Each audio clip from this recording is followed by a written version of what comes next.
Millions know her simply as Soraya, the talented singer-songwriter, popular with legions of Hispanic and Latino fans. My uncle was playing these Colombian songs, these typical Colombian songs, and I just fell in love. I was hypnotized, mesmerized by his voice, by his dad's voice, by the harmonies and everything. I asked my dad for a guitar and started playing. I'm self-taught guitarist. Then I studied classical violin, that I did learn, and just started songwriting. Once I discovered poetry, there was no turning back. I knew that I could put two worlds together.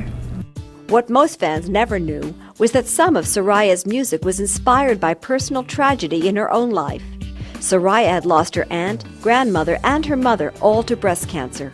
I made it a point to go to the doctor's visits with my mom. I made it a point to do some research with her. I made it a point to go to the Race for the Cures and to be proactive in those sort of things. Yet Soraya's awareness was not typical for the Hispanic and Latino community.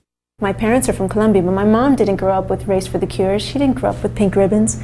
She didn't grow up with commercials on TV from a car dealership reminding you to go get a mammogram. In fact, only about 40% of Hispanic and Latino women have regular mammograms.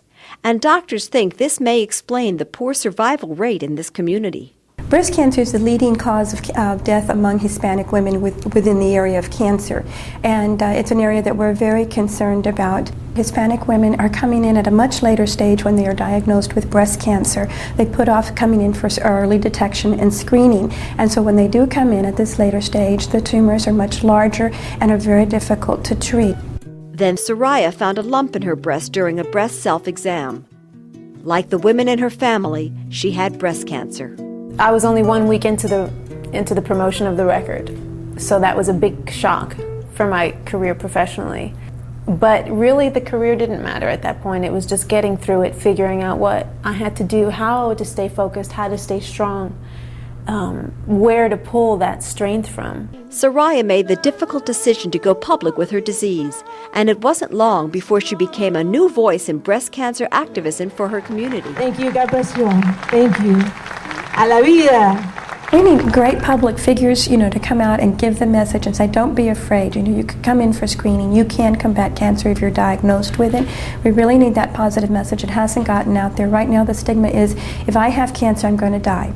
And so therefore, I'd rather not know it. One of the major obstacles to getting our Latino women to come in for screening is really education and helping them understand the importance of coming in for screening. I said, okay, you want my interview? Fine. I'll give you an interview, but you have to print information for those women that are reading it, because they're going to have questions.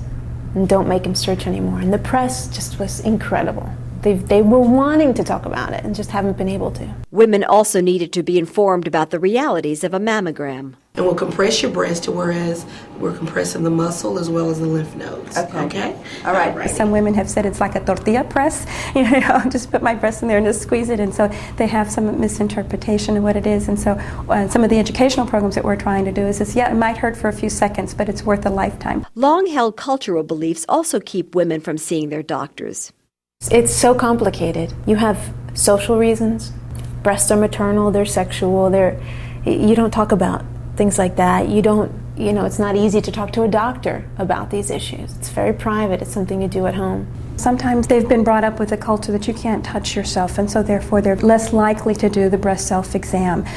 They're also, if they don't have a same-sex physician to do the clinical breast exam, oftentimes they are reluctant to have it done. Another factor in Latino and Hispanic attitudes towards breast cancer has involved lack of financial resources. We don't have the health insurance in place. They can't afford it. They're busy putting food on the table. We need women like Soraya who have just a great message to tell, Hispanic women, young women in particular, because everybody is frightened about coming in and being screened for cancer. And we need to get beyond that, that we need to say this is a household word. You can talk about it to your mother, your aunts, your sisters, and get everybody to come in for screening. We have to educate in a non-confrontational way. We have to educate according to the culture. Thank the Lord, I'm no